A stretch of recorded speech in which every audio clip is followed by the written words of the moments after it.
Hey, what up everybody? This is Stevie Breach coming to you. I touched on this a little bit last night in my video about Los Angeles being a possible location for an upcoming WWE Wrestlemania. Well, of course, that wouldn't be until like 2019 or 2020, so don't be looking to go over to Ticketmaster to buy your tickets now. But there's a lot of talk about the upcoming WrestleMania for WrestleMania 33 and where the location is going to be. For a good little while, we've been really thinking that it was going to be set in stone, that WrestleMania 32 would be in Dallas, and then the year after that would be all heading to Minneapolis, Minnesota. On today's Wrestling Observer Radio, that was recorded with Brian Alvarez and Dave Meltzer, inside of the mailbag, there was a question asking, why has there not been an announcement for WrestleMania 33 in Minneapolis? Why has this not been announced yet? And what is the thoughts of where WrestleMania is going to be?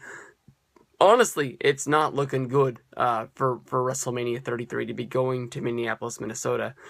Dave Meltzer answered this mailbag question as he had never even really heard of Minneapolis, Minnesota as being in the running for WrestleMania. I don't know if a lot of people were running with the rumor that came out where basically the vice president of the Minnesota Vikings was talking about the new I think it's called the U.S. Bank Stadium or the U.S. Bank Arena, where the Minnesota Vikings will move into next year, basically saying that they already had plans set in stone for an NCAA college football playoff, a Super Bowl, the NCAA Final Four was coming there, and they're even having WrestleMania coming soon. I don't know if that's what got the ball rolling, but when Big Dave was talking about upcoming WrestleManias, he was basically saying that it was coming down between Philadelphia and Orlando.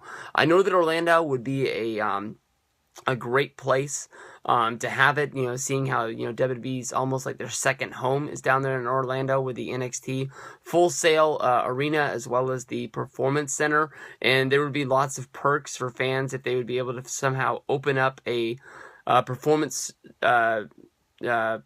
center tour where people could go in there. I know that it would be a highlight to a lot of people's WrestleMania weekends if they would be able to go to Full Sail and see an actual NXT show. The only problem is that the NXT shows, especially when you look at the SummerSlam one live from Brooklyn, has such high expectations of selling out larger arenas and becoming a bigger and bigger event each and every year. I know that it's going to be real scarce to have tickets for that show, if they even have it there, because even though that Full Sail is the NXT home, I can see if it is a WrestleMania weekend event, it actually being held in an actual real arena where they would probably hold the Hall of Fame and Monday Night Raw and make a whole weekend event of just renting out the arena and making sure that they can hold all of their events in large places that would be able to hold their deals. But kind of crazy. We don't know where WrestleMania 33 is going to be. I'm still holding on to Minnesota, but Orlando, Philly, Boston, wherever we've been rumored to having this, I'll be there.